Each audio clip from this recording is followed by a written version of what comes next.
Sebastian Vettel once said. Everybody's a Ferrari fan. Even if they're not, they are a Ferrari fan. But do they deserve their fans? It's 2022, and Ferrari starts off strong with a win in Bahrain as Charles Leclerc wins. Pole, it's going to win from pole again and start the season off with celebrations for Ferrari. Charles Leclerc wins the Bahrain Grand Prix. With Carlos Sainz right behind him. And it is a 1-2 finish for the Scuderia.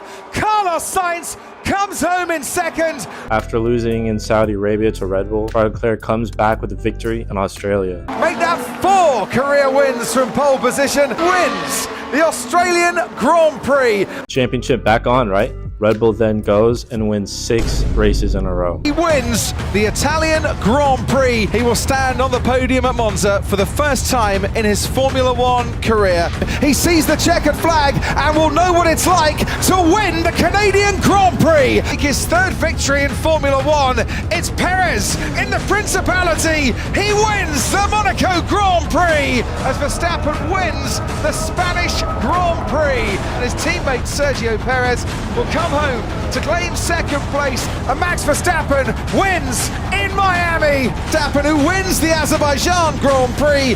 Oh, Sergio Perez is going to come home to take 2nd place and the fastest lap point as well. But that all comes to an end, where in Silverstone, Carlos Sainz gets a good qualifying, and due to a better race start because of a big crash and chaos behind him on the first lap, to the gravel, and then it flips and tries to right itself. And as Carlos gets his first win of his career and more points for the team. for the first time in Formula One, Carlos Sainz is victorious. He wins the British Grand Prix. Then, the next race, Charles Leclerc gets another win. He takes victory. Charles Leclerc wins the Austrian Grand Prix. Championship back on, right? Yes. Until he crashes in France with a 10-second plus lead. The 3rd time this season, Charles Leclerc, when leading a race, won't go on to finish it.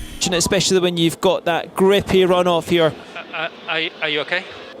I got a good photo. No!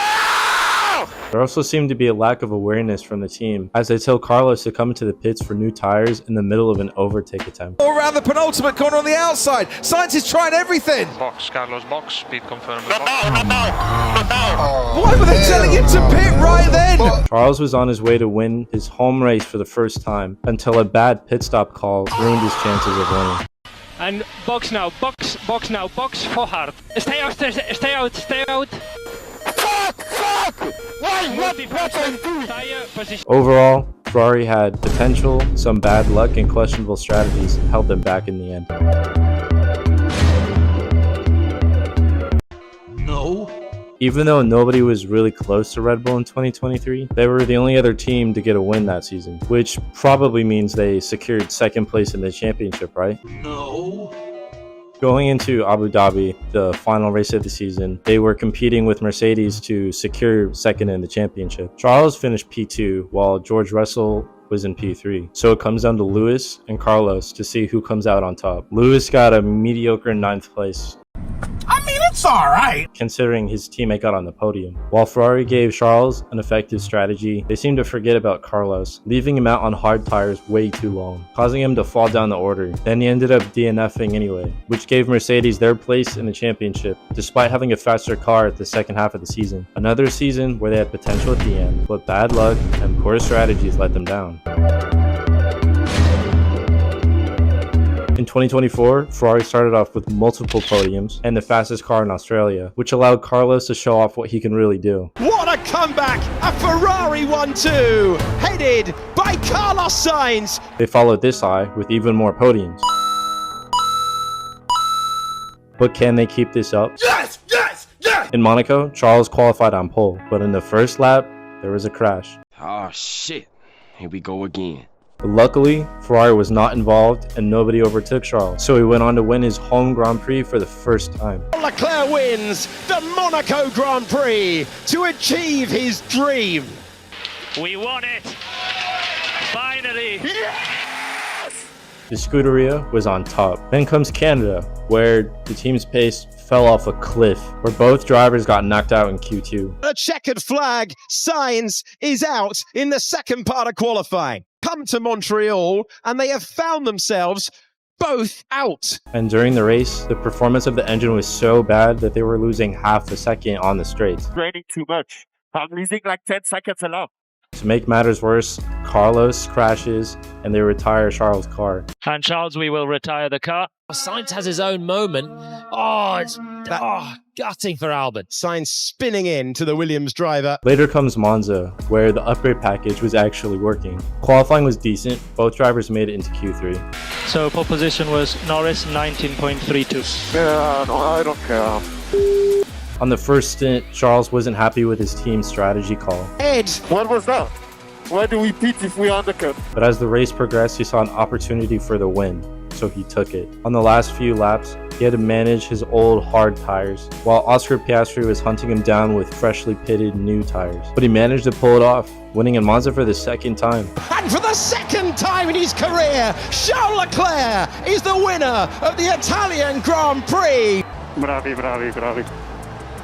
Congrats, guys. Going into Baku, people were excited to see Ferrari's speed, and they weren't disappointed. Carlos got P3 while Charles put it on pole again. In the race, Charles gets a good start and builds up an 8-second lead to take it home, and Oscar overtakes him and wins instead. Closing up to the back of Charles Leclerc for the lead of this race. Piastri down the inside, late on the brakes, makes them. To add insult to injury, Carlos has a collision with Sergio Perez, taking them both out of the race. Now watch, does he move over on the left? I feel like he moves slightly left. But they had pace, so with better luck and a better strategy, they can still fight for wins. I'm just going to be honest, qualifying did not go well. Carlos had a crash, putting him in 10th by default. We saw him, now listen in.